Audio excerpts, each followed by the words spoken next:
कैसे पता लगेगा, देखते हैं।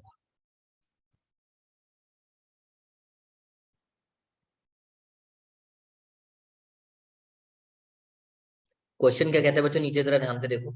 Second last line, find out the net income and tax liability. हो सकता है आज मेरे को इसी क्वेश्चन को करने में पूरी क्लास निकल जाए, बट आराम आराम से चलने देना मुझे। अगर आपको लगे नहीं समझ आ रहा, स्लो कर देना। It's better to do one question instead of rushing through it. Okay, कहता है find out the net income and tax liability of X for the assessment year 22-23 on the assumption that his income from other sources is 2,50,000. All right.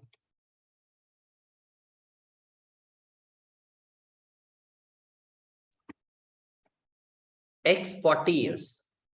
Sir age का भी काम है? हाँ। Senior citizen हो, super senior citizen हो, या normal citizen हो, 60 साल से बूढ़े या 60 साल के जवान, ऐसी ऐड आती थी पुराने जमाने में, इसीलिए आती थी। 60 साल के बेसिस पे ये डिसाइड करते हैं आप सीनियर सिटीजन हो या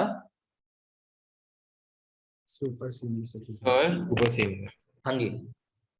सर इन क्वेश्चन में रेजिडेंट नॉन रेजिडेंट का कोई कॉन्सेप्ट नहीं आएगा?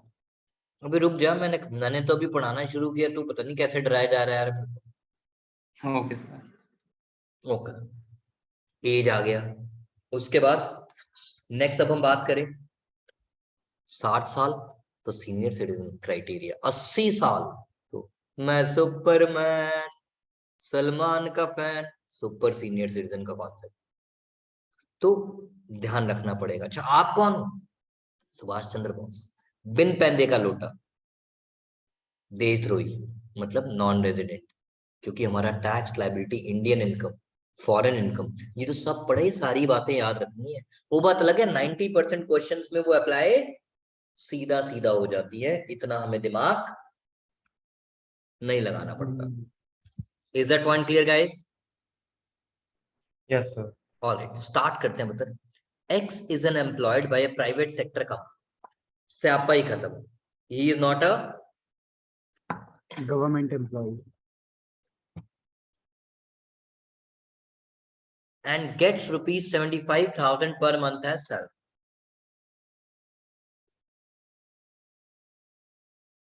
गाइस पहले मैं ये वाला कर रहा हूं, इसको छोड़ दो थोड़ी देर के लिए, खाली फोकस करो। You fall under old tax regime called regular tax regime. अच्छा सैलरी आया, सर ने तो ग्रेडिंग सिस्टम पढ़ाया था। आज मैं ये सारे नाम सुयश बंसल इसलिए ले रहा हूं कि इस क्वेश्चन के साथ मैं जो जो नाम ले रहा हूं, घर पे उन कॉन्सेप्ट को लिख के चाहे बेशक दोबारा मत देखना, फ्लिप कर लेना सर ने सिखाया क्या। Just giving 5 minutes to the topic which I'll be naming today. All right. इस क्वेश्चन में कहीं भी ग्रेडिंग सिस्टम की बात नहीं है। अच्छा सर ने बोला था अगर साल उसका पहला साल है कंपनी का तो 12 महीने से कम भी हो सकता है। नहीं ऐसा कुछ नहीं है, कहीं दिया ही नहीं। अच्छा सर ने ये भी सिखाया था हो सकता है वो इस साल में रिटायर हो रहा हो, रिटायरमेंट की कहीं बात आई? नहीं है। इसका मतलब ये एक नॉर्मल रेगुलर एम्प्लॉय है जो पिछले 4-5 साल पहले नौकरी लगा हुआ और अभी नौकरी कंटिन्यू कर रहा है। कहने का मतलब बच्चों,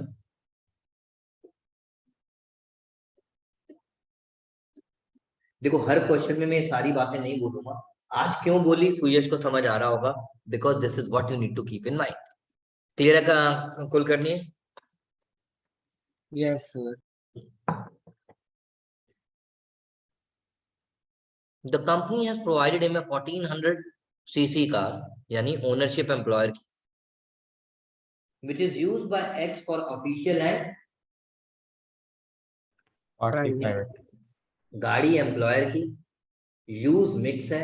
बट अभी तक ये नहीं पता लगा रिपेयर एंड मेंटेनेंस कौन करता है, ताकि मैं डिसाइड कर सकूं बड़ा आदमी या छोटा आदमी। भाई सुयश बंसल या कार्तिक। और बड़ा आदमी तो बड़ी लिमिट। और एम्प्लॉयर की ओनरशिप में अमाउंट रिकवर्ड फ्रॉम एम्प्लॉय सब्ट्रैक्ट नहीं होता, बाकी सब जगह होता है।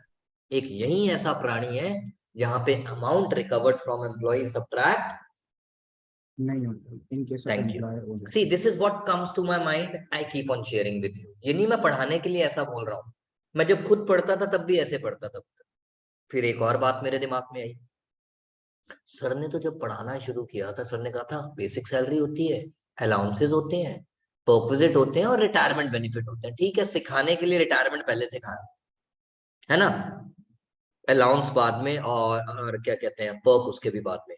बट टेक्निकली जब हम क्वेश्चन सॉल्व करते हैं हमें दो तीन बातों का ध्यान रखना है।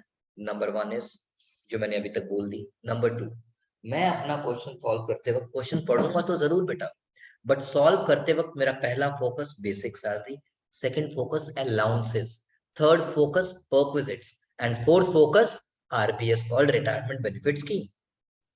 तो मैं इस तरह से अपने आंसर को प्रेजेंट करना पसंद करता हूं। Is that clear guys? कुछ तो बोलो यार। Yes sir.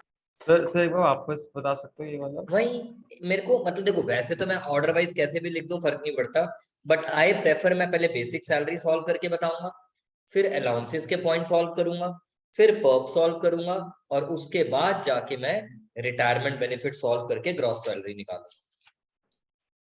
Okay okay done? Alright. The company reimburses the entire expenditure. Company reimburses, यानी repair and maintenance expenses are borne by employer. employer. Repair and maintenance expenses are borne by employer. Okay, ये तो perks है, solve थोड़ी देर के बाद कर। Now, next, besides, driver के भी पैसे दिए कंपनी ने per month with effect from, और ड्राइवर के मिक्स केस में और मोटर कार के मिक्स केस में कैलेंडर मंथ का मतलब कंप्लीट मंथ होता था, फ्रैक्शनल मंथ नहीं ले। Thank you. आगे चलते हैं। अभी मैं इस पॉइंट को लिख नहीं रहा, ये मेरा ऑर्डर है, मैं उस ऑर्डर में लिखना सिखा रहा हूँ, बुक से मुझे मतलब नहीं। House rent allowance 6,000 per month,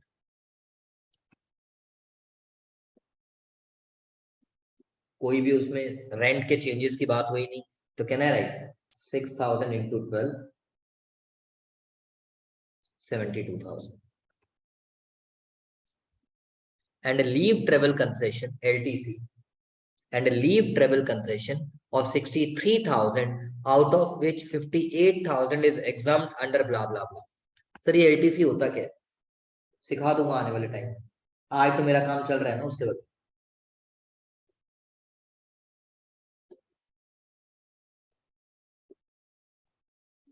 कोई दिक्कत? मैं क्यों दिमाग लगाऊंगा, उसने बोला 63 है LTC, 58 एग्जाम है, होगी। All right. He has purchased from the company garments. Benefit in? Kind. Thank you. The company deposited a sum in the public provident fund, part of retirement benefit scheme. RBS. X has, please last बार ध्यान से सुनना, X has contributed this much towards national savings certificates. X has contributed यानी deduction under section 80C। Sir आपको कैसे पता? भाई पढ़ा रहा हूँ इतने साल से। सर हमें कैसे पता लगेगा? भाई सिखाऊंगा, पता लग जाए। 80C के अंदर 21-22 पॉइंट्स है, वो पॉइंट क्या कहते हैं? 80CCC, 80CCD सबसेक्शन 1 अलग से बात कर दूंगा, बट मोटा मोटा जो मेजर पॉइंट 80C में होते हैं, 80C क्या कहता है? आप अपने, ये मैं मोटा मोटा एक आइडिया दे रहा हूँ, अगर घर से पढ़ने को भी बोलूंगा ताकि साथ साथ जो पॉइंट आते रहेंगे हम डिस्कस करते रहेंगे। आप अपने बच्चों की स्कूल की फीस पे कर रहे हो, आपने अपना बीमा कराया किसका? तू, तेरी बीवी, तेरे बच्चे। तू, तेरी बीवी, तेरे बच्चे, पेरेंट्स नहीं, ठीक है? आपने इनका प्रीमियम कराया है, आपने कोई प्रॉपर्टी का लोन लिया है, उस पे इंटरेस्ट पे कर रहे हो, आपने 5 साल की टैक्स सेविंग एफडी करा दी, आपने पोस्ट ऑफिस सेविंग स्कीम में 15 साल के पीपीएफ अकाउंट में पैसा डाल दिया, एंड सो ऑन। इन सब चीजों में जब आप अपना पैसा इन्वेस्ट कर देते हो तो आपकी डिस्पोजेबल इनकम कम हो जाती है। तो लॉ कहता है आप इन सब में पैसा डालो, मैं उतने पैसे पे आपसे इस साल tax and hence called deduction under section 80C। और डिडक्शन तो सबसे बाद में आता है, बच्चों को पता है। तो ये पॉइंट 80C से रिलेटेड है, इसीलिए मुझे इससे भी मतलब। अब मेरी बारी है। सर एक बार वो ट्रैवल कंसेशन वाला पॉइंट बता दो। हाँ, लीव ट्रैवल कंसेशन वाला पॉइंट। क्या कह रहा पुत्र?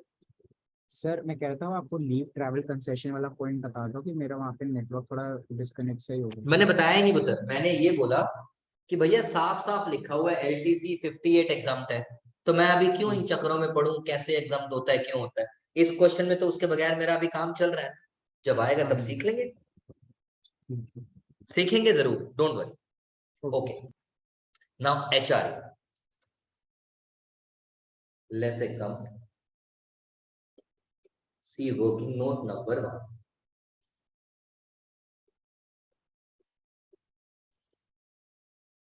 Least of the following is exam.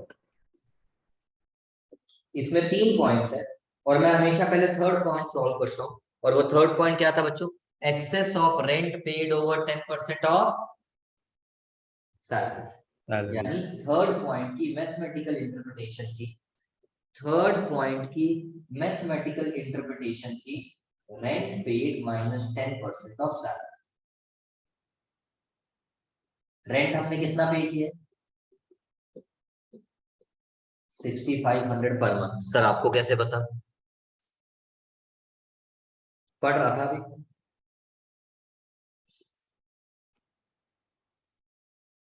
Minus 10% of salary, salary में बेसिक सैलरी आएगा dearness allowance forming part of all retirement benefits आएगा, है ही नहीं, plus fixed commission on turnover achieved by the employee for his own individual performance but not group benefits.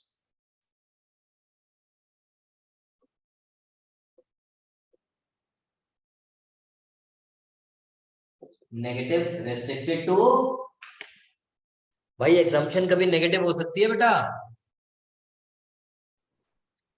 नहीं sir. तो sir उसको 0 पे restrict कर देंगे। 0। अब बाकी 2 पॉइंट सॉल्व करने बैठता और फिर तीसरे पे आता, मेरा तो टाइम वेस्ट हो जाता ना बेटा। तो पेपर में भी आप ऐसे कर सकते हो, क्योंकि आपको पता है तीनों में से कोई भी एक पॉइंट, मिनिमम एक भी कोई 0 या नेगेटिव आ गया तो मुझे उस केस में एग्जम्पशन नहीं मिलने वाली, मुझे उस केस में एग्जम्पशन नहीं मिलेगी। नहीं मिलेगा। अब आगे चलते हैं। अब मेरे पास सिर्फ बचे हैं पर्क्स। पहला आ गया कार का, value of perk on account of motor car. कितना लिमिट कौन सी लगी? 1800 वाली, सबको पता है ना क्यों? क्योंकि अगर गाड़ी भी एम्प्लॉयर की है, ओनरशिप भी एम्प्लॉयर की है, उस केस में मिक्स में लिमिट होती है 1800 और 2400 प्लस टोपी। और अगर गाड़ी एम्प्लॉयर की है but repair and maintenance employee की है, उस केस में मिक्स में होता है 600 और 900 वाली लिमिट प्लस टोपी। याद आया? सर तो इसमें कंप्लीटेड ईयर्स लेंगे। हाँ ठीक है, मतलब देखो, completed months. Repair and maintenance के तो मैंने कंप्लीटेड ईयर ले लिए क्योंकि उसमें ऐसा कुछ था नहीं। ड्राइवर सिर्फ जनवरी 22 से आया, ड्राइवर कौन सी डेट से आया? जनवरी 22 से, तो जनवरी तो काउंट नहीं होगा, सिर्फ फेब और मार्च ही काउंट होगा ना बेटा। Yes sir. और इस केस में अमाउंट रिकवर्ड फ्रॉम एम्प्लॉय कभी भी सब्ट्रैक्ट नहीं होता। नहीं होता। ये लिख के इसलिए काटा है ताकि आप लोगों को याद, amount recovered from employ is never subtracted in case of mixed cases of car owned by the employer. Lock कर दो पुत्र? Yes sir. Yes sir. पक्की बात? Yes sir. ओके, चलते हैं आगे बच्चों, भगवान हमारा भला करे। नाउ नेक्स्ट पॉइंट पे आते हैं। हमारा कार हो गया, ऊपर से सैलरी हो गया, हाउस रेंट अलाउंस हो गया, और ऊपर क्या बचा? Leave travel concession. ऊपर का पहला पैराग्राफ फिनिश पुत्र। हाँ जी सर। अब देखो, कुछ लॉ ऐसे हैं जो कॉमन सेंस के साथ हैं, याद करो मैं लास्ट क्लास में पढ़ा रहा था, गैस इलेक्ट्रिसिटी और वाटर सप्लाई पढ़ा रहा था बच्चों। हाँ जी सर। इफ यू रिकॉल, मैं लास्ट क्लास में गैस इलेक्ट्रिसिटी और वाटर सप्लाई पढ़ा रहा था, और मैंने कहा था वहां अगर इलेक्ट्रिसिटी या गैस आपको आपकी कंपनी ने दी बाजार से खरीद के, तब तो एमआरपी। हाँ जी। और अगर उनकी खुद की सेम मैन्युफैक्चरिंग है तो value of work, selling price या cost. Cost. Thank you. Now keeping this thing in mind, आपने परचेज किए कंपनी के शोरूम से गारमेंट्स जिनका एमआरपी कितना था? 20,000। At a discount of 93%। As per the service rules. हाँ जी। यानी आपको पैसे कितने देने पड़े? हम लोग को 7% का देना पड़ेगा, 1400। आपको पैसे कितने देने पड़े? 1400। यार पैसे वैसे मत बता, मतलब परसेंटेज में बता। परसेंटेज हमें सिर्फ 7% देना पड़ेगा। Production cost of these garments is 45% of 45. MRP। Production cost of these goods is 45% of MRP. जल्दी मत करो, ऑफ। MRP। MRP. मेरे को ये बताओ, आपको बेनिफिट जब कंपनी अपनी चीज दे रही है, कंपनी को कितने का घाटा हुआ? डिस्काउंट को थोड़ी देर के लिए भूल जाओ, गंजा और गंजे के सर पे बाल, बिफोर एंड आफ्टर वाली केस। अगर यहाँ पे कंपनी कोई डिस्काउंट ना देती, मुझे फ्री में सारे कपड़े दे देती, इधर देखो बेटा, value of on account of clothes, 20,000 में से उसकी मैन्युफैक्चरिंग कॉस्ट कितनी? 9,000। 9,000 है तो। हाँ जी। मेरा नेक्स्ट सवाल आपसे ये है, तो कंपनी को घाटा कितने का होता? 9,000। पक्का 9,000 का होता? हाँ जी। लॉक कर दो। हाँ जी। सुनते जाओ।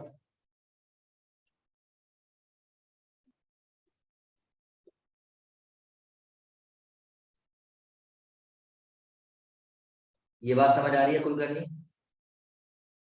Yes sir.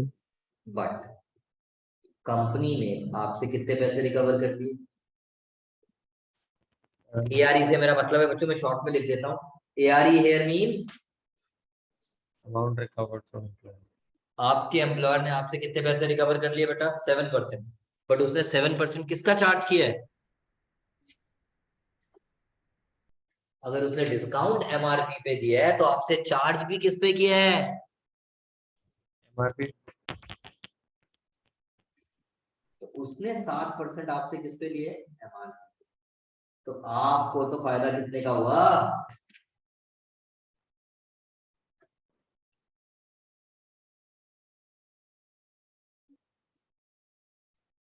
ये बात समझ आई?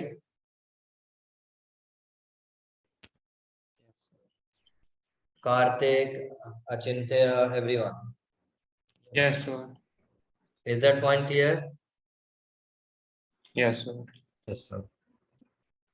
ओके, अब आगे चलते हैं मित्र। The company deposit a sum of rupees 1,20,000 in the public provident fund account of X. The company deposit यानी employer contribution to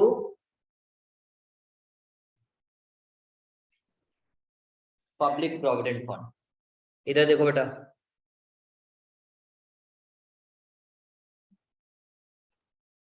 हमने शुरू में किया था पीपीएफ में एम्प्लॉयर कंट्रीब्यूट, नहीं करता। थैंक यू, बट यहाँ तो उसने कर दिया। तो anything which is given by master to the servant because of master sir. Taxable under the head Salary. Salary.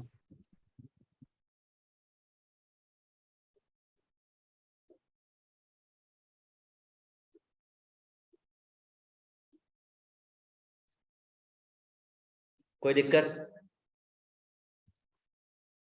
No दिक्कत। No, sir. अब जरा इसका टोटल करो बेटा, अगर बुक से सारी फिगर्स टैली करके एक बार टैली कर लो।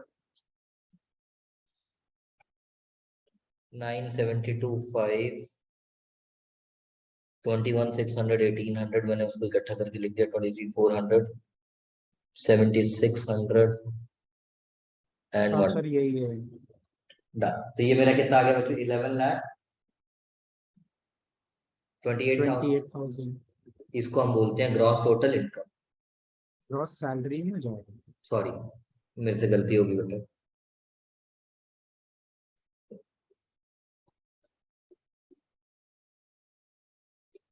Add sorry less standard deduction कितनी either the salary or rupees 50,000 whichever is lower. Less.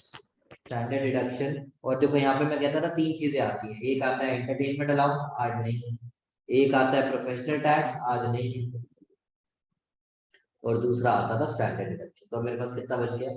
Sir तो स्टैंडर्ड डिडक्शन 50,000 और बेसिक सैलरी है ना? बेसिक सैलरी नहीं ग्रॉस सैलरी। अच्छा ठीक है।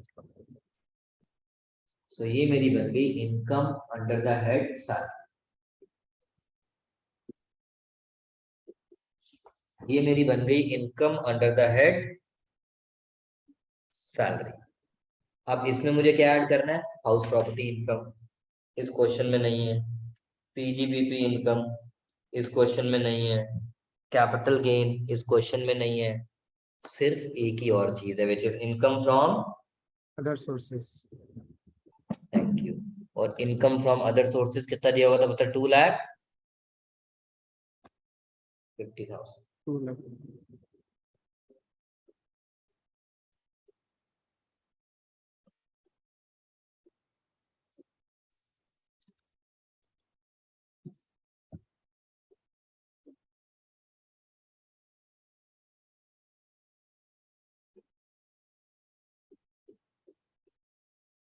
Now this becomes my GTI. GTI means gross total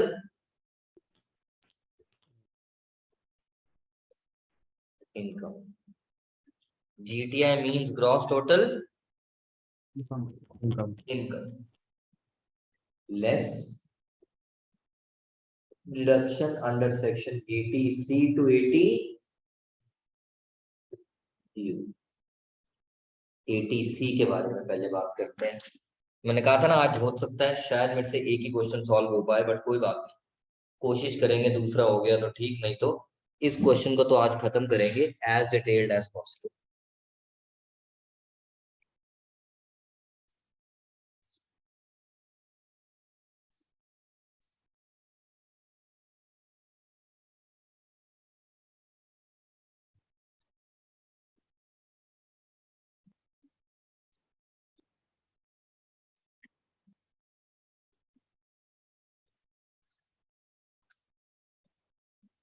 gross following amount is the aggregate of the following. हम बात कर रहे हैं सेलेंट फीचर्स ऑफ 80C। याद है मैं कह रहा था इन तीनों को मिला के कैन नॉट एक्सीड, शुरू से बोलना शुरू कर दिया था ताकि आपको ये वर्ड धीरे धीरे दिमाग में बैठ जाए। टोटल डिडक्शन मिलती है from section 80C to 80U। उसमें से 3 सेक्शन है जिनका नाम है 80C, 80CCC and 80CCD subsection 1।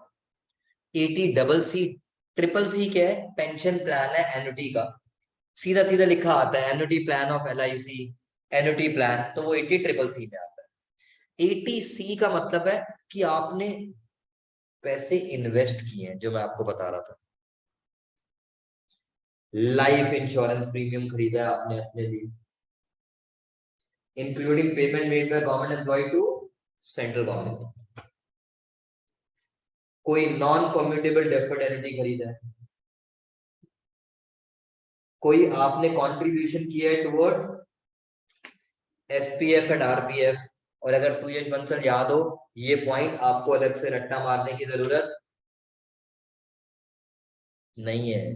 जब लास्ट क्लास में PPF सिखा रहा था वहां पे 4 पार्ट्स में सीखा था ना, एम्प्लॉयर कंट्रीब्यूशन या तो एग्जम्प्ट है या टैक्सेबल है।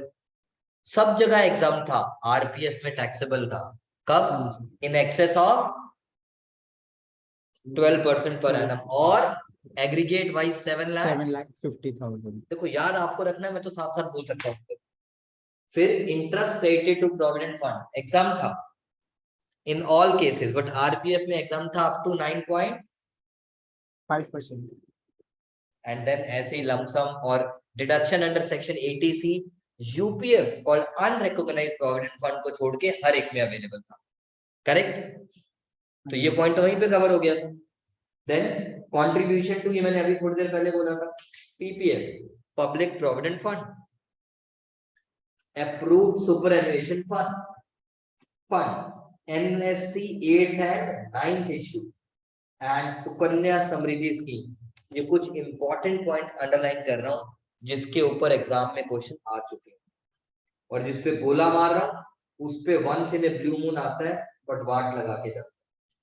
देन आपने कुछ पैसा डाला यूलिट, unit mutual fund known as Dhanraksha plan, मतलब आप टीवी जरूर देखो, एड्स में के टाइम पे देखो, वहां जितनी भी ये एड्स आती हैं, प्रोविडेंट फंड ले लो, म्यूचुअल फंड ले लो, वो सारे यही है जो 80C में क्वालिफाई करते हैं। जीवन धारा, जीवन अक्षय, टाटा AIG, फलाना ढिमकाना, यूनिट्स ऑफ यूटीआई और mutual fund, they all are my investment plans. If I invest my money in them, मेरे पैसे टैक्स से बच जाएंगे, उस पैसे पे मुझे टैक्स नहीं देना।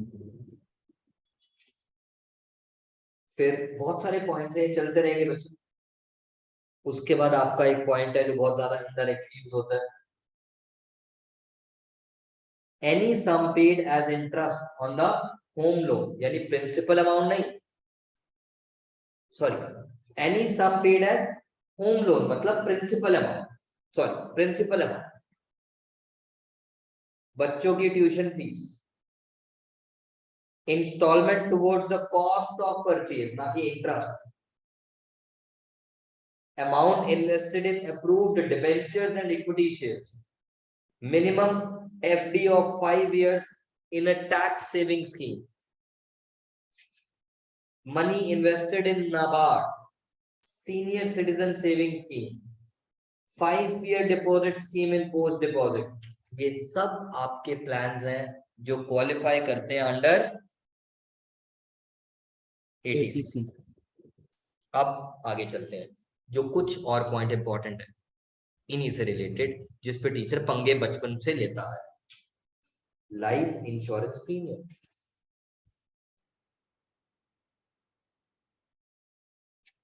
अगर मैंने पॉलिसी ली है तो वो मैं, मेरी बीवी और मेरे बच्चे, मैंने बच्चे बोला है, माइनर या मेजर नहीं बोला।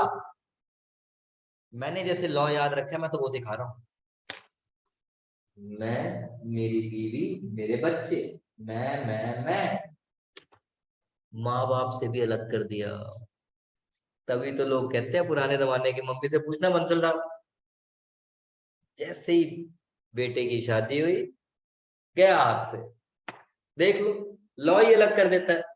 कहता है भाई पॉलिसी अगर तूने मम्मी पापा के नाम पे लिए तो तुझे डिडक्शन नहीं मिलेगा। लाइफ की पॉलिसी तू, तेरी बीवी और तेरे बच्चे। बच्चों की एक बड़े बेकार बच्चा था, कहता सर गर्लफ्रेंड के नाम पे ले सकता हूँ, तो मैंने कहा भाई मम्मी पापा ने अलाउ किए, तू गर्लफ्रेंड की बात कर रहे हैं। ओके, अब मैंने बच्चे बोला, मैंने बोला मेजर, मैंने बोला माइनर, मैंने बोला शादीशुदा, मैंने बोला तलाकशुदा नहीं। अब बड़े प्यार से सुनना, टीचर करती है कंफ्यूज हमारे पंजाबी लोगों को। कैसे है चिंत्या, सुनना। एक इंसान है, उसने अपनी बेटी जिसकी शादी हो चुकी है उसकी पॉलिसी के लिए पैसे दिए। हमें लगता है बेटी की तो शादी हो चुकी, पराया धन है। भाई लॉ में कहीं लिखा है पराया धन है? बेटी तो तेरी थी।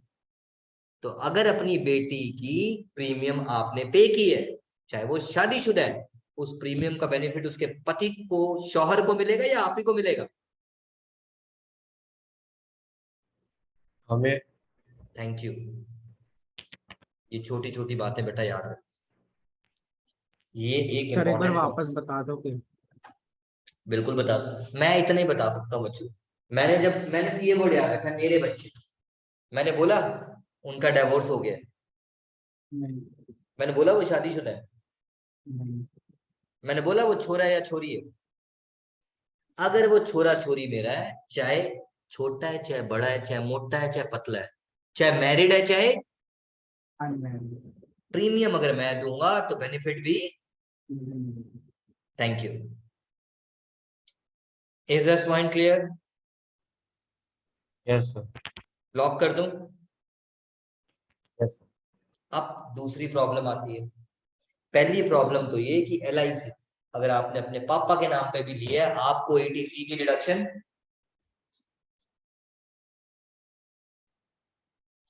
जल्दी बोलो यार, नहीं मिलेगी। वही तो बोला सर, नहीं मिलेगी। थोड़ा तेज बोलो यार, सुनाई नहीं देता है। अच्छा, नहीं मिलेगी, ठीक है भाई।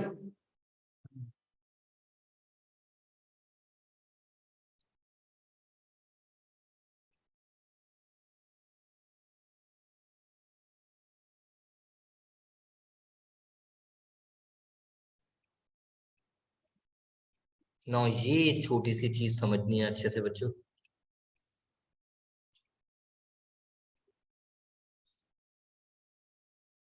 ये वाली मतलब इस पॉइंट से रिलेटेड, बाकी पॉइंट तो चलते रहेंगे। हालांकि इस क्वेश्चन में उसका कोई रेलेवेंस नहीं है, बट ये कुछ चीजें अगर मैं अभी भूल गया ना, मुझे पता है मैं बाद में भूल जाऊंगा, तो मेरी आदत है कहते हैं लाइफ इंश्योरेंस प्रीमियम आपने पे किया 50,000। सुनते जाना बेटा। भाई ये 50,000 का 50,000 ATC में क्वालिफाई करेगा भी या नहीं, उसके लिए भी मुझे पढ़ना है। जरा ध्यान से सुनना। Sum assured, you know what is sum assured? जो पक्का मिलेगा मिलेगा। जैसे हम कहते हैं मैंने अपनी पॉलिसी ले रखी है 1 करोड़, लेट से मैंने नहीं ली, मैं बता बता 1 करोड़ की पॉलिसी ली है, और मान लो कल को मेरा भगवान से बुलावा आ जाता है, तो मेरे जाने के बाद मेरी फैमिली को कितना मिल जाएगा? 1 करोड़। इसको बोलते हैं सम एश्योर्ड। राहुल फटाफट से बैग पैक करते।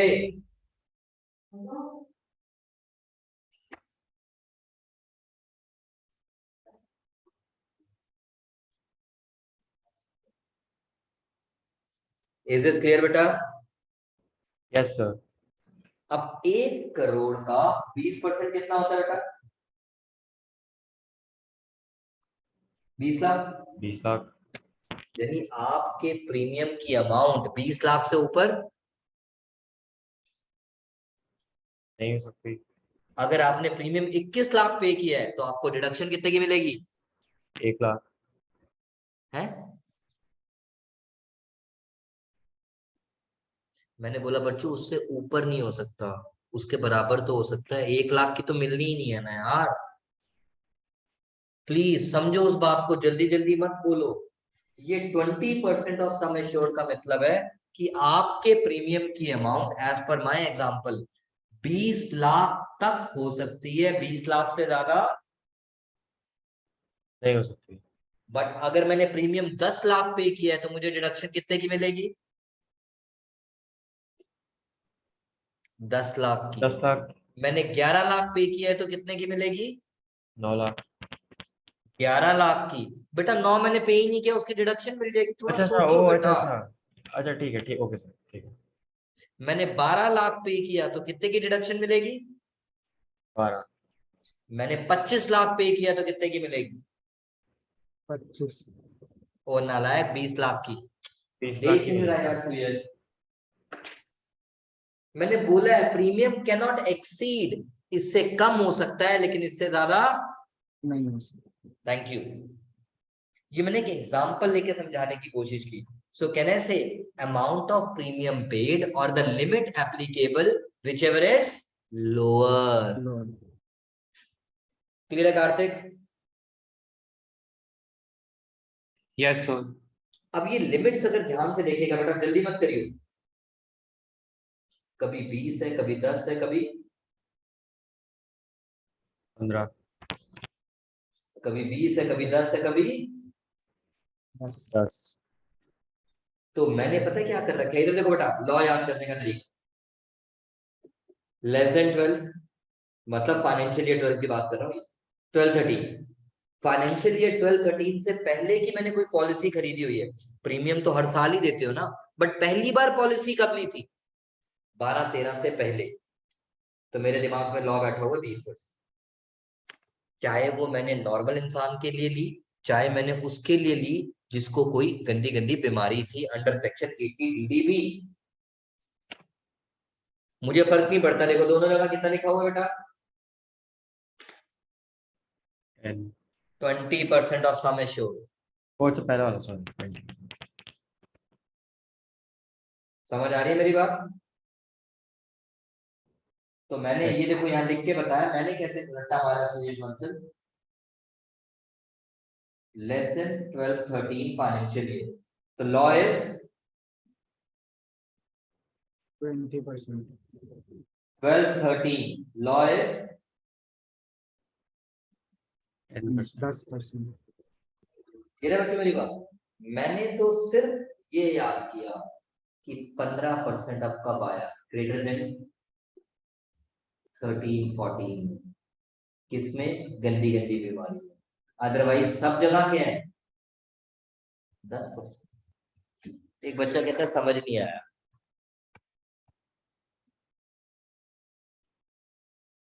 लेस देन 12-13 मेरे दिमाग में क्या बैठा हुआ, बताओ? 20%।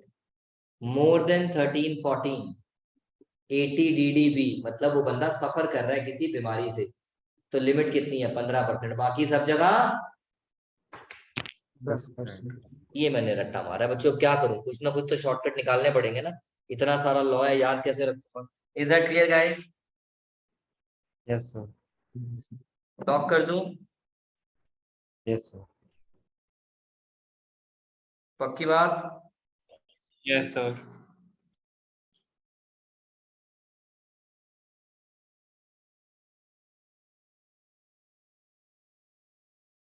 ये लिख लो बेटा एक बार।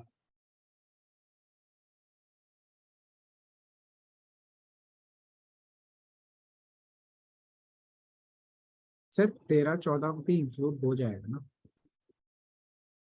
क्या कह रहा है बच्चों? मैं कह रहा हूँ 15% वाले में 13-14 भी इंक्लूड हो जाएगा ना, 13-14 का फाइनेंशियल ईयर भी काउंट होगा ना? हाँ, ऑन और आफ्टर लिखा था ना, मैंने ध्यान नहीं दिया बच्चों। हाँ ठीक कह रहे बच्चों। बेसिकली ये greater than equal to, done? Done, sir. Yes okay, sir done. ये एक इंपॉर्टेंट पॉइंट मुझे अभी बताना जरूरी था बच्चों। अब मैं आता हूं अपने क्वेश्चन पे वापस।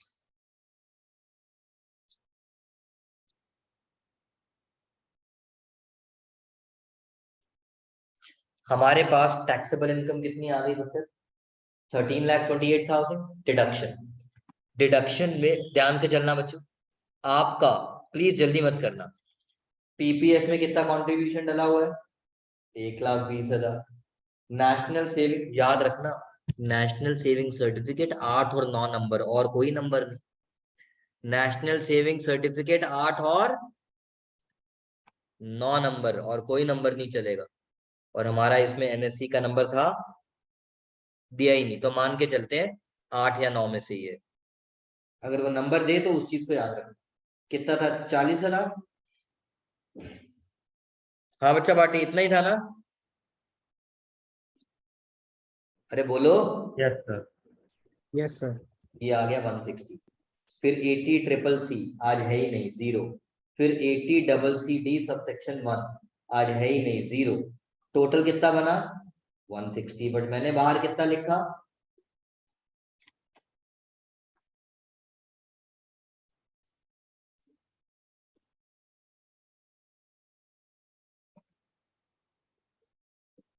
दस मिनट रुक सकते हो।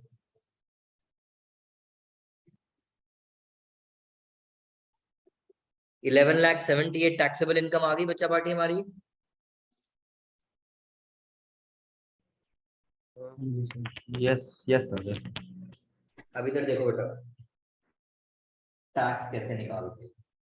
11th स्टैंडर्ड में स्टैट्स पढ़ा था? हाँ पढ़ा था। क्लास इंटरवल पढ़ा था? आज ये केस मिस्टर एक्स का है, ना ही ये सीनियर सिटीजन है, ना ही ये सुपरमैन सलमान का फैन है। तो हमारा लॉ क्या कहता है बच्चों, 0 to 2,50,000 की आपकी इनकम पे टैक्स नहीं लगेगा। 2.5 लाख से 5 लाख के बीच में अगर आप कमाते हो तो टैक्स सिर्फ 5% लगेगा। 5 लाख से 10 लाख के बीच में कमाते हो तो टैक्स सिर्फ 20% लगेगा, और एनीथिंग अबव 10 लाख कमाते हो तो टैक्स 30% लगेगा। ये मैंने लॉ लिख दिया सिंपल वाला, जो रेगुलर टैक्स रिजिम का है, ऑल्टरनेट टैक्स रिजिम का नहीं। जो रेगुलर टैक्स रिजिम का है, ऑल्टरनेट टैक्स रिजिम का नहीं है। Is that point clear? Yes, sir. Lock कर Yes, दो। sir. Yes, sir. Okay, now Kartik जरा ध्यान देना, हाँ जी सर। मेरी टोटल इनकम कितनी है? 11 लाख। 78,000। पहले 2.5 लाख पे मुझे टैक्स, नहीं देना। नेक्स्ट 2.5 लाख पे मुझे कितना टैक्स देना है? 5%। 12,500 आ गया, क्योंकि बिटवीन 250 और 5 लाख मेरी कितनी इनकम फॉल करती है?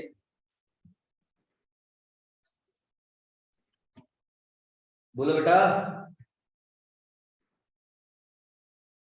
बेटा इसके बीच में कितने पैसे फॉल करते हैं? तो 2,50,000। उसी पे 5% लगा दिया। सो यस, इसको मैं Yes. और डिटेल में धीरे धीरे समझाऊंगा, बट टू बिगिन विद मैं बोल रहा हूँ, मैंने ना रट्टा मार रखा है अपने दिमाग में, नॉर्मल इंसान के लिए, चाहे मेल है चाहे फीमेल, अगर उसकी इनकम 5 लाख से ज्यादा और 10 लाख से कम है। सुनो, अगर उसकी इनकम 5 लाख से ज्यादा और 10 लाख से कम है। तो जिसके पास कैलकुलेटर है कैलकुलेटर निकाल लो, आज टाइम आ गया कैलकुलेटर की भी शॉर्टकट सिखाने का। Kartik, yes sir. सर मेरे पास साइंटिफिक वाला है। उसको कबाड़ में फेंक दे, यूज नहीं करने देंगे ऑफिस में, मेरे ख्याल से कॉलेज में। सर सेमेस्टर 2 में तो करने दिया था। किस्मत वाला है तो। वैसे नहीं अलाउड। ना। Okay, okay. मान लो आपकी इनकम है 6 लाख, जिसके पास भी कैलकुलेटर है मैं तो बता सकता हूँ, कैलकुलेटर पे टाइप करो 6 लाख, उसमें से मैंने 5 लाख माइनस कर दिया, पूछो क्यों? सर फर्स्ट में जिस पे टैक्स नहीं लगेगा और नहीं नहीं नहीं सेकंड नहीं जिस नहीं पे नहीं, 5। Because I want to know how much income fall between 5 lakh and 10 lakh. If yes my sir. income is more than 5 lakh but less than 10 lakh, I want to know how much my income fall between 5 lakh and 10 lakh. 10 lakh. तो वो मेरी कितनी fall करती है? सिर्फ 1 लाख। हाँ जी। और yes 5 lakh और 10 लाख के बीच की इनकम पे टैक्स कितना है? 20%। तो उस 1 लाख को मैंने किया इंटू 20% का बटन दबाया, 20,000 आ गया।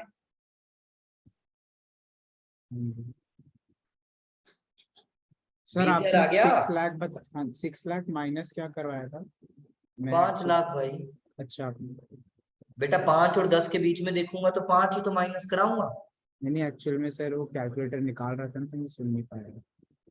1 लाख क्लियर है बेटा मेरी बात? तो 1 लाख का मैंने 20% निकाला, 20,000 मेरे कैलकुलेटर पे आ गया। क्लियर है?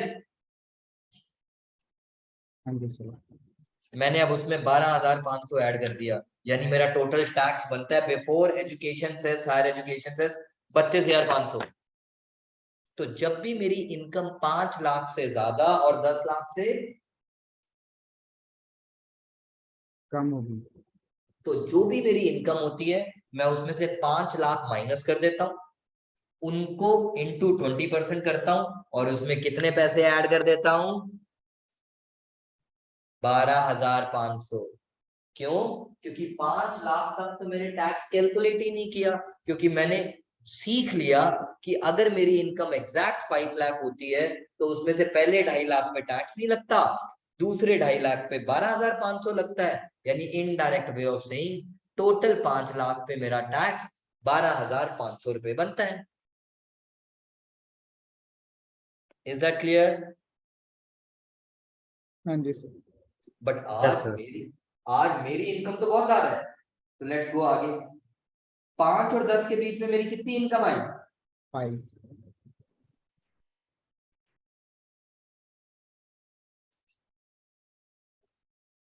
मैंने अपने दिमाग में रट्टा मार रखा है क्या, if my income is exactly equal to, मतलब taxable income is exactly equal to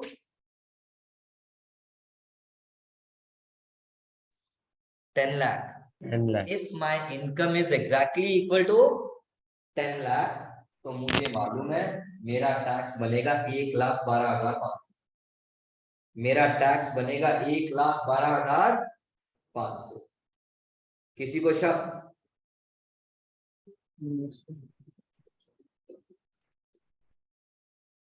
but मेरी इनकम 10 लाख से भी ज्यादा थी। कितनी ज्यादा थी? 1,78,000, 1,70,000. उसके ऊपर टैक्स रेट कितना है? 30, 30%. इस पे कितना लगा दो? 30. 30%, तो कितना आ गया? 53,400।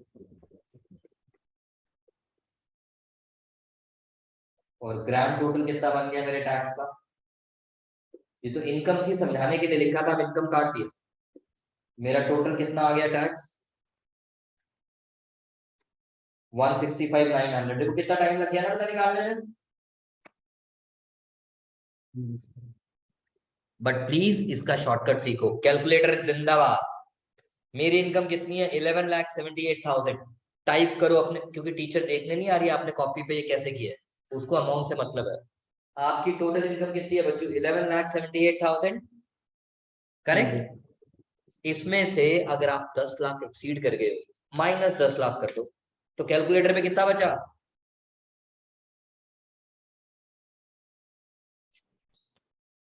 कैलकुलेटर पे कितना बचा बेटा? यार मैं कोई रॉकेट साइंस थोड़ी पूछ रहा हूँ बेटा। 11,78,000 में से अगर 10 लाख निकाल दूं तो कैलकुलेटर पे कितना बचा? 1,70,000. इस पे मैं कितना टैक्स रेट लगा दूं? 30, 30%. और मुझे पता है बाकी इसमें चुपचाप कितना ऐड कर दूं, 1,12,500। क्योंकि मैंने रट लिया। क्या रट लिया? 5 लाख तक 12,500 और 10 लाख तक 1,12,500, ताकि मैं सारा टैक्स मोटा माटी कैलकुलेटर पे ही निकाल दूं।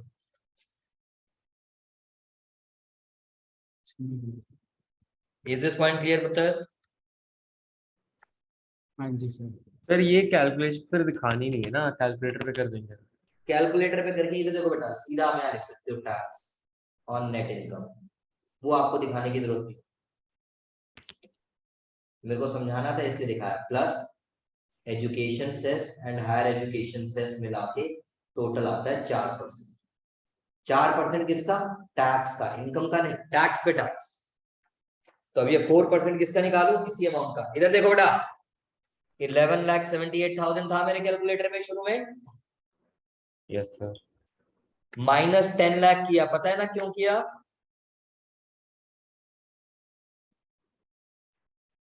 Minus sir. 10 लाख किया। पता है ना क्यों किया? हाँ जी सर। क्योंकि अब जो मेरे कैलकुलेटर पे बचा वो 30% के स्लैब में आता है, इंटू 30% किया। पता है ना क्यों किया? Yes sir. और उसमें प्लस 1,12,000 अपने दिमाग में से निकाल के ऐड कर दिया। पता है ना क्यों किया? Yes sir. अब इसके ऊपर 4% जब टैक्स लगाना है, सीधा अपने कैलकुलेटर पे टाइप करो इंटू 4% का बटन दबा दो, आपके पास आ जाएगा 6636। और आई रिपीट 165,900 आपके कैलकुलेटर पे दिख रहा था। उसके बाद उस पे टाइप करो इंटू 4%। 4 और परसेंटेज का भी वर्ड दिखता है, उसको भी टाइप कर दो। तो कर दोगे तो आपके पास आ जाएगा 66। 36। अब बटन दबाओ प्लस इज इक्वल टू। जब आप प्लस इज इक्वल टू दबाओगे तो आपके पास आंसर आ जाएगा 1,72536। और लास्ट डिजिट 5 से ऊपर है। हमारे इनकम टैक्स का रूल है, शुरू में सिखाया था, इनकम और tax rounding off in multiple of 10। Income tax and tax liability and taxable income in multiple of 10। ये मेरा आ गया total tax called tax liability. वैसे तो गलत है, पता है क्यों? पूछो क्या कहते हैं सुयश बंसल क्यों? क्यों सर? बच्चों इसमें से अगर आप कोई एडवांस टैक्स पे कर चुके हो तो वो माइनस करोगे ना, हाँ जी। कोई टीडीएस कटा हुआ है तो वो माइनस करोगे ना, करेक्ट। कोई सेल्फ असेसमेंट टैक्स है वो भी तो माइनस करोगे ना। करेंगे माइनस। और अगर रिबेट अंडर सेक्शन 87 ए मिल रही है वो भी माइनस करेंगे। सर ये क्या है, नेक्स्ट क्लास में बताएंगे। सर ये एजुकेशन से सिर्फ 4% ये आपने बताया था सर ये तो। ये नहीं बताया, ये मैंने अभी डायरेक्टली बताया बच्चों, तो धीरे धीरे रटना है ना, तो इसलिए कुछ चीजें वो साथ साथ बता। स्लैब भी तो मैंने अभी सामने ही बताया मेरा बेटा, हाँ जी। अभी स्लैब पूरे थोड़ी बता दिए। सीनियर सिटीजन का अलग है, सुपर सीनियर सिटीजन का अलग है, सब देखना बेटा। ऑल्टरनेट टैक्स रिजिम का अलग है, इसीलिए मैंने आज ऑल्टरनेट टैक्स रिजिम को अभी तक हाथ ही नहीं लगाया। हम्म।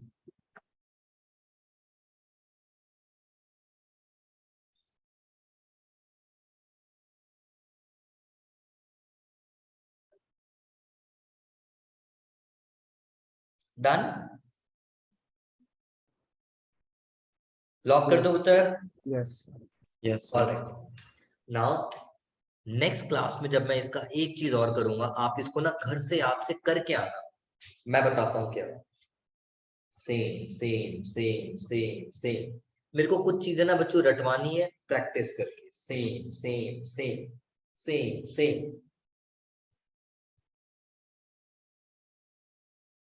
13,28,000 तक सब कुछ। सेम। 13,28,000 नहीं, यहाँ पे मेरा 11,86 आया था ना, सॉरी 11,86 आया था, सॉरी 11,86 कहाँ पे आया था यहाँ पे?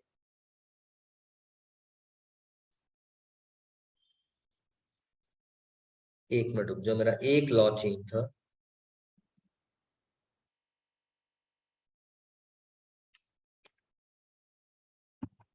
एक मिनट रुकना बच्चों, बस ये एक पॉइंट बताना है। मेरा बेसिक सैलरी सेम था, मेरा HRA तो वैसे भी एग्जाम नहीं आया, सेम था। मेरा एक चीज बचा, कौन सा? हाँ,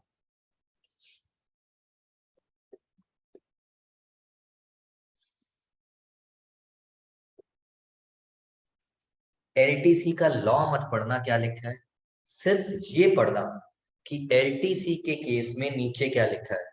लिखा है अगर आप ऑल्टरनेटिव टैक्स रिजिम में जाते हो तो आपको कोई भी एग्जाम्पशन नहीं मिलती। तो अगर आप अलाउंस में होता लीव, है? हाँ बच्चों, अलाउंस में भी, अलाउंसेस में भी नहीं होगा ना?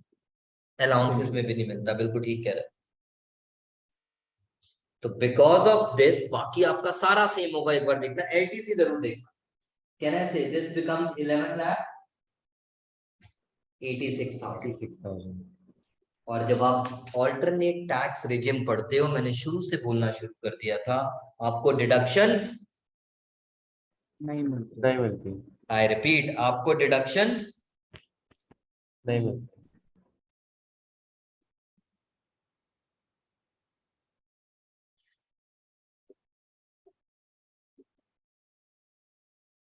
आपको डिडक्शंस नहीं मिलते। नहीं मिलती।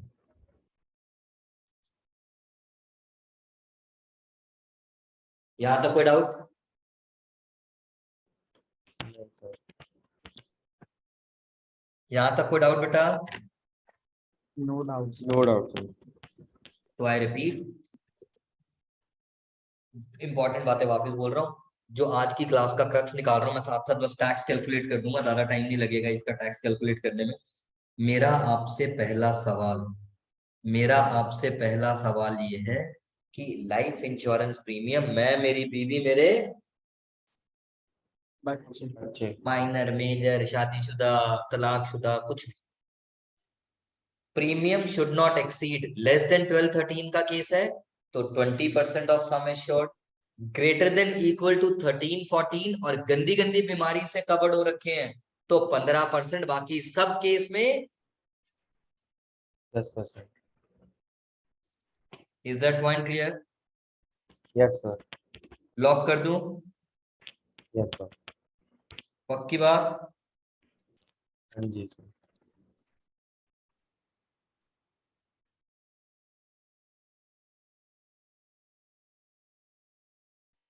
Alright guys,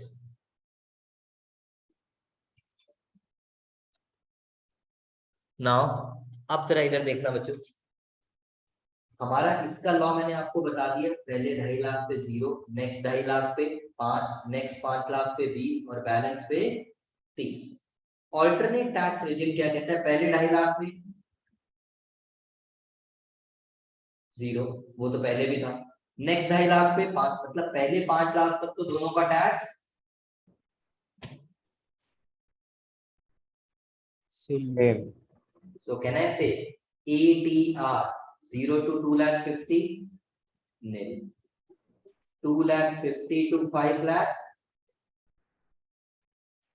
5 5 lakh to 7,50,000,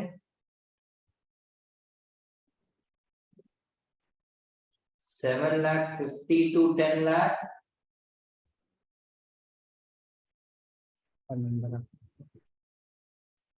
15%, 10 lakh, 15 lakh है कितना है मुझे याद नहीं आ रहा, 10 से 12.5 हो गए, 12.5 से 15, 10 लाख नहीं, 7.5 से 10 था ना मुझे, 7.5 से 10 मेरा 15% था ना, उसके बाद 10 से 12.5 20 से 12.5 लाख से 15 लाख 25% और greater than 15 lakh 20। This is the reason, इधर देखना सुयश बंसल कुलकर्णी एंड एवरीवन, 15 लाख से ऊपर चाहे ओल्ड रेजिम है चाहे न्यू रेजिम है, दोनों में कितना टैक्स है, 30। जल्दी बोलो, 30%। सो कैन आई से मेरा बेटा, कैन आई से मेरा बेटा कि भैया मुझे सोचना पड़ेगा मैं न्यू टैक्स रेजिम में जाऊं भी कि नहीं जाऊं। अगर मेरी इनकम 20 लाख है, मेरे पहले 5 लाख का ही तो डिफरेंस है 10 से 15 के बीच का, थोड़ा सा ही तो डिफरेंस है, उस चक्कर में सारी डिडक्शन उड़ जाती है। तो मुझे देखना पड़ेगा कि किस स्कीम में जाने में मुझे टैक्स कम देना पड़ेगा। कम देना है। Thank you, is that point clear? Yes. हाँ जी सर। ऑलराइट, सो अब मैं इस क्वेश्चन के अंदर आपके साथ बात करता हूं। अगर हम टैक्स निकालेंगे बेटा, पहले 0 to 250 पे टैक्स 0, 250 to 5 पे कितना टैक्स लग गया, 12,500, 5 लाख से 750 पे कितना टैक्स लग गया, मैं यहाँ लिख के बता देता हूँ, 0 to 2,50,000 पे कितना टैक्स है, नील। 2.5 लाख से 5 लाख पे कितना टैक्स है, 5 5 तो कितना आ गया, 12,500। 5 लाख से 7.5 लाख पे कितना टैक्स है, 10% 25,000। 7.5 लाख से 10 लाख पे कितना टैक्स है, 15% तो 37,500। कितना आ गया बच्चे, 37,500। और 10 लाख, मैं तो कहां पे रुक गया, 11 लाख नहीं, मेरा कितना, 12.5, 14,36,000। 12.5, 12.5 पे मुझे कितना टैक्स लगा, 50,000। अब मेरी इनकम 12.5 लाख से 15 तक नहीं गई, कहां पे रुक गई, 4,36,000। 25% जो टैक्स लगाऊंगा वो कितने पे लगाऊंगा, बचे हुए अमाउंट जो कितना बचा, 186।